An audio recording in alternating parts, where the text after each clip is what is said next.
Magandang umaga sa atin lahat mga kayombaw. Update lang ng kayombaw kasi wala tayong vlog sa loob ng isang linggo, 2 linggo na. So busy ang kayombaw. So ito ngayon na nasa biyahe tayo ngayon. So time check muna pa lang natin ngayon. Hindi na pala umaga. 12:21 na pala ng tanghali na. March 11, 2025 na pala tayo ngayon. So ayun, samahan niyo ako sa aking biyahe ngayon araw ito para maka-update naman ako yung Ambaw. At ma-update niyo rin kung malaman niyo kung saan na tayo ngayon na paikot-ikot sa mundo.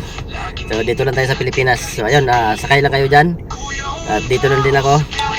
So baka din na niyo makilala ko yung Ambaw, kaya picture video muna tayo sa sarili natin kasi wala tayong pang vlog, wala tayong pang content na maganda.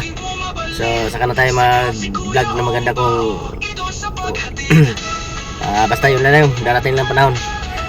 Alright.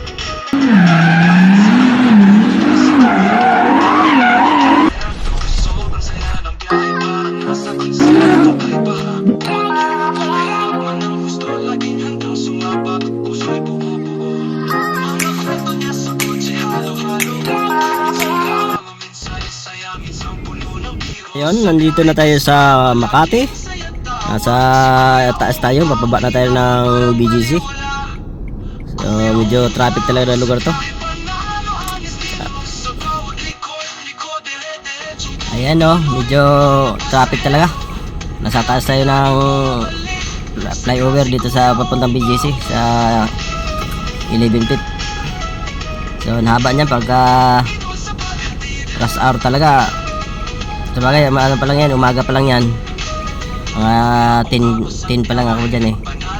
Dyan ako na kasi nakapasok. So pagka dating ng mga alas 5 mga gabi na yan, mahapon. So medyo traffic talagang lumalabas na ako dyan sa BGC na yan. Kasi ang liit pa ng book, matraffic pa. Ang lugi ka talaga. Saka yung Makati na yan. So pag napunta ka dyan sa lugar na yan, kasi maliliit lang mga booking dyan, dyan ka lang pa ikot-ikuti dyan. So makakuha ka ng mga tag 100 na higit. Mabuti kung 100, pasokan ka ng 60, 70, 80. So wala na, pipick upin mo pa yung pasero mo to 1 kilometer. So traffic, wala, ubos ang kaligayahan. Sa bawat awag niya, nandyan lang ako, laging handa, hindi nagkakatubili.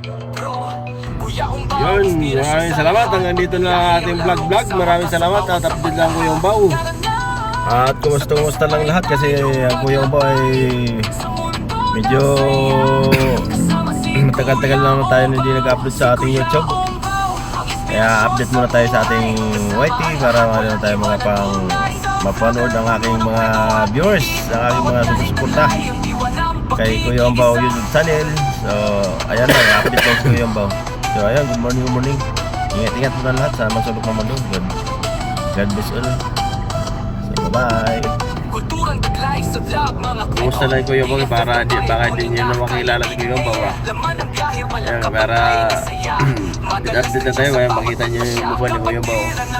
Ay busy sa pag-drive, busy sa trabaho, sa pag-grab. Kailangan maghanap buhay para sa ekonomiya, para sa pamilya. Alright.